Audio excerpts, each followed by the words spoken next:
On the relations between Rwanda and Tanzania, first of all, we're neighbors. Therefore, we have no choice but to live together and to live together peacefully.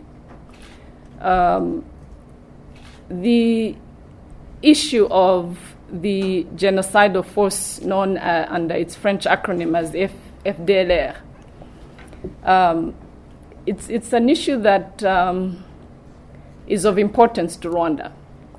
It should be of importance to not just our neighbors, but to the whole world, because it's a group, it's an armed group that has a military presence in the DRC. When you are associated with genocide, you should be the enemy of everybody. Therefore, we don't expect the FDLR to be described as the enemy of Rwanda. It should be the enemy of the whole world. That's what genocide means. Now, we also, the government of Rwanda, we don't like confusion. A mutiny is a mutiny, a militia is a militia. A force associated with genocide is such. Therefore, there should be clarity about why Rwandans were unhappy and are unhappy about anybody at all, trying to portray the FDLR as just another militia in Congo. It's not. And again, genocide is a crime against the whole world. That's why it's called a crime against humanity. So we would expect anybody who's part of humanity to feel offended. But that said, we are a country that has tried to move on with the consequences and despite the genocide. And therefore, our policy has been very clear with the FDLR from the beginning. That is two things. You put down your weapons, you set aside your ideology of extermination, and you come home. And that's what we've been doing since 1995. So that policy is not about to change. There is no conceivable way this country would sit around the table with people who are accused and associated with genocide. The idea that the remnants in Congo right now are kids, they were too young at the time of the genocide, well, ideology has no age. And more than the numbers and the age and so forth, it's about what they stand for. It's the poisonous ideology that is causing so much trouble in our region.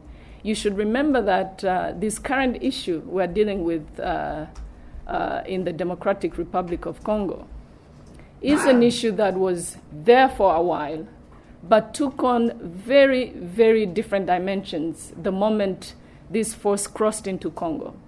It's creating animosity, it's sowing hate, creating trouble between two brotherly countries. So it's no laughing matter. And we would expect our neighbors and even beyond for people, especially people in power, to understand what this group stands for. It's just not another group that is part of the multiple armed groups in the DRC. So that's what's causing discomfort between Rwanda and Tanzania right now.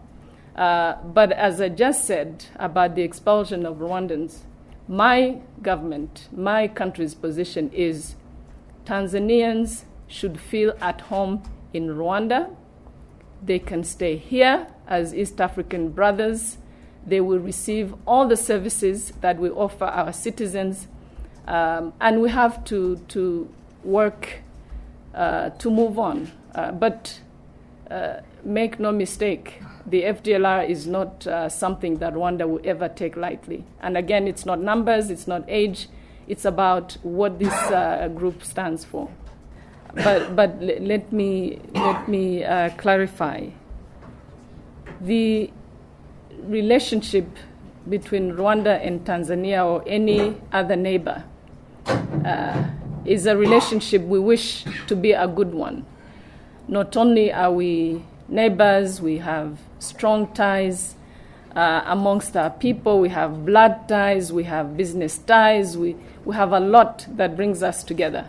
So regardless of tension or any other aspect of conflict between the two countries, it will have to be resolved.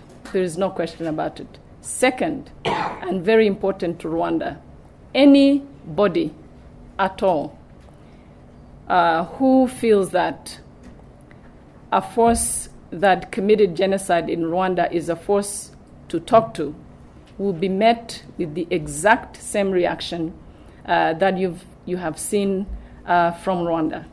The FDLR is not just another militia in Congo. It's not a mutiny. It's a force that is ideologically charged. It's a force bent on extermination of a group of Rwandans. It is not a matter of numbers. It is not a matter of age, because some people say that the ones remaining in Congo were very young at the time of the genocide. Ideology has no age limit, and that's really what the issue is. And quite honestly, we would expect not just our neighbors, but anybody else who understands what genocide is, that this is an offense to all of us and not just an enemy of Rwanda. So that's categorical as far as the government of Rwanda is concerned. On the expulsions of Rwandans from Tanzania, there was a decision made. We were not consulted on the decision, and our obligation as a state and as a government is to offer protection to the people coming to us, and that's what we've been busy doing. Various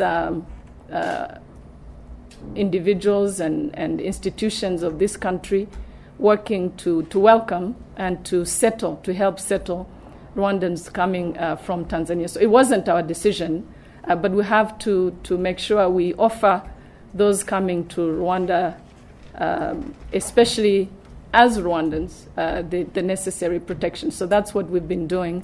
And I also said that from this end, from Rwanda, any Tanzanian who lives in this country should feel at home. We are the East African community. We are moving to integration.